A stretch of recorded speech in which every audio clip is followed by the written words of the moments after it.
क्या कभी तुमने सोचा कि दुनिया के कोने कोने में लोग ऐसे क्रीचर्स की बातें क्यों करते हैं जो ना साइंस के रेडर पे हैं, न किसी के कैमरा में प्रॉपरली कैप्चर हुए?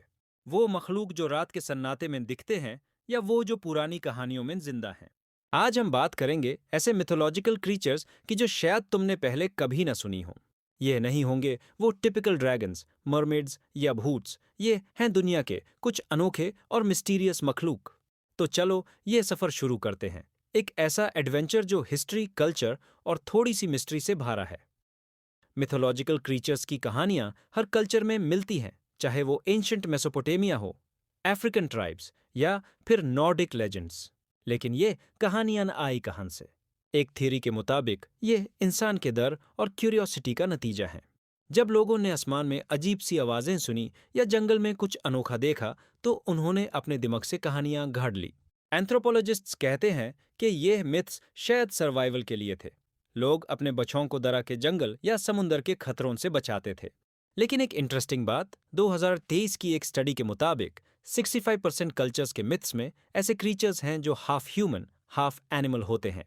क्या ये एंशिएंट जेनेटिक एक्सपेरिमेंट्स की कहानियां हैं, या फिर इंसान के इमेजिनेशन का कमाल? आज हम ऐसे ही कुछ यूनिक क्रीचर्स की बात करेंगे जो दुनिया के अलग अलग हिस्सों से बिलोंग करते हैं, और इनकी कहानियां इतनी दिलचस्प हैं कि तुम्हें यकीन नहीं होगा। चलो अब कुछ ऐसे क्रीचर्स की बात करते हैं जो शायद तुमने पहले कभी ना सुने हों और जो हर कल्चर में एक अलग वाइब देते हैं। Wendigo, native American mythology. Canada और नॉर्थ अमेरिका के अल्गोंक्वियन ट्राइब्स के मिथ्स में वेंडिगो एक खौफनाक क्रीचर है। ये एक ऐसा मखलूक है जो पहले इंसान था, लेकिन ग्रीड या कैनिबलिज्म की वजह से एक डीमोनिक क्रीचर में बदल गया। इसके बारे में कहते हैं कि ये लंबी, पतली और स्केलेटल फिगर है जिसके आंखों में आइस कोल्ड ग्लो होता है। ये स्नो कवर्ड जंगलों में शिकार करता है और लोगों को अपनी आवाज से बुलाता है। साइकोलॉजिस्ट्स कहते हैं कि वेंडिगो का मिथ शायद फैमिन और स्टारवेशन के दार से पैदा हुआ, जब ट्राइब्स को हर्श विंटर्स में सरवाइव करना होता था। लेकिन 21st सेंचुरी में भी कनाडा के रिमोट एरियाज में वेंडिगो साइटिंग्स रिपोर्ट हुई हैं। क्या ये सिर्फ दार है या कुछ और? बुन्यिप, ऑस्ट्रेलियन एबोरिजिनल मिथोलॉजी। ऑस्ट्रेलिया के एबोरिजिनल लोगों के मिथ्स में बुन्यिप एक स्वैम्प और रिवर का क्रीचर है। ये एक अजीब सी मखलूक है। किसी के मुताबिक ये एक जायंट सील जैसा है, किसी के मुताबिक क्रोकोडाइल और बर्ड का मिक्स। बुन्यिप का नाम ही एबोरिजिनल लैंग्वेज में ईविल स्पिरिट या डेविल के मतलब से आया है। ये क्रीचर रात में स्वैम्प्स के पास आवाजें निकालता है, कभी रोती हुई आवाज, कभी ग्राउल।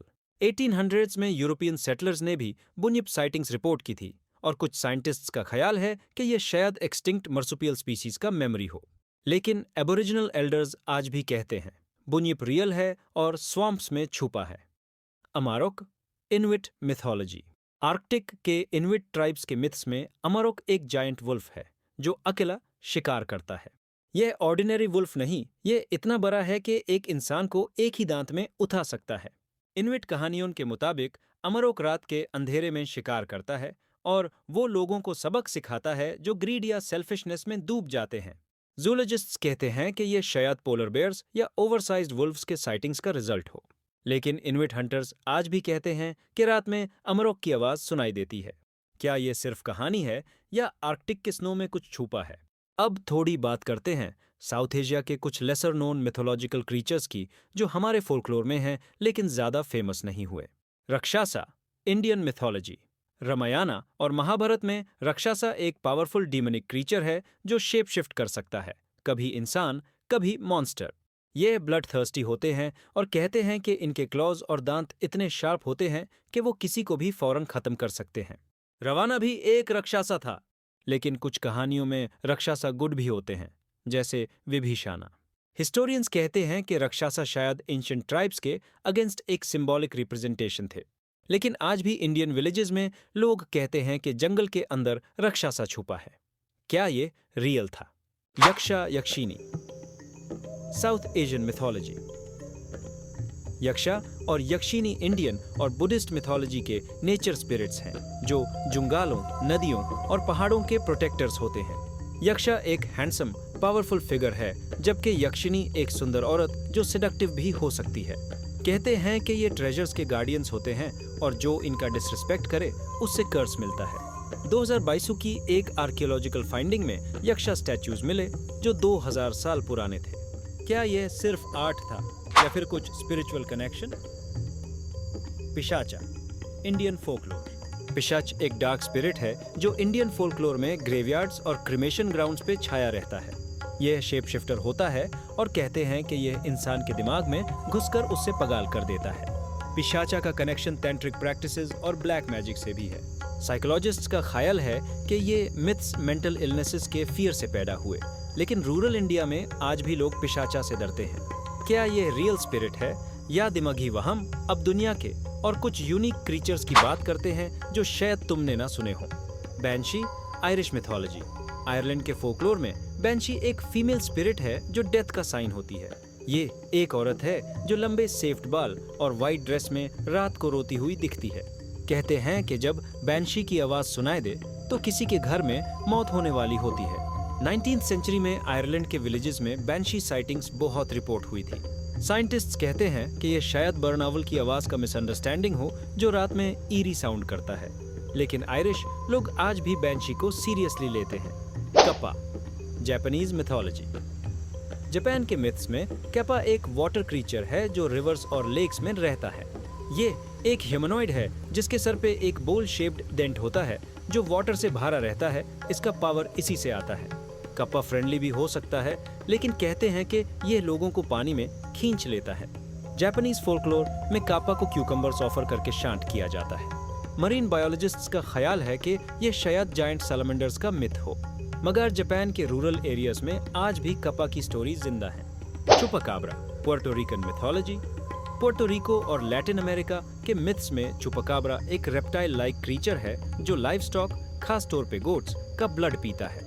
इसके बारे में पहली साइटिंग 1990s में रिपोर्ट हुई और इसका नाम ही गोट सकर के मतलब से आया। कुछ लोग कहते हैं कि ये एलियन है, कुछ का ख्याल है कि ये जेनेटिक म्यूटेशन का रिजल्ट है। जूलॉजिस्ट्स कहते हैं कि ये शायद डिजीज्ड कोयोटीज हो, लेकिन पुर्टो रिको में लोग आज भी इससे डरते हैं। अब बड़ा सवाल, ये सब क्रीचर्स सिर्फ कहानियां हैं या फिर इनमें कुछ हकीकत भी है? साइंस का कहना है कि ज्यादातर मिथ्स नेचुरल फिनोमेना या ह्यूमन साइकोलॉजी से जुड़े हैं, जैसे बांशी की आवाज शायद औल का साउंड हो या चुपाकाब्रा डिजीज्ड एनिमल्स का मिसअंडरस्टैंडिंग। क्रिप्टोजोलॉजी के रिसर्चर्स आज भी इन क्रीचर्स की तलाश में हैं। 2024 में एक स्टडी ने सजेस्ट किया कि कुछ मिथ्स एक्सटिंक्ट स्पीसीज या एंशिएंट ह्यूमन इनकाउंटर से इंस्पायर्ड हो सकते हैं, जैसे गिगंटोपिथिकस, जो येटी मिथ्स का बेस हो सकता है।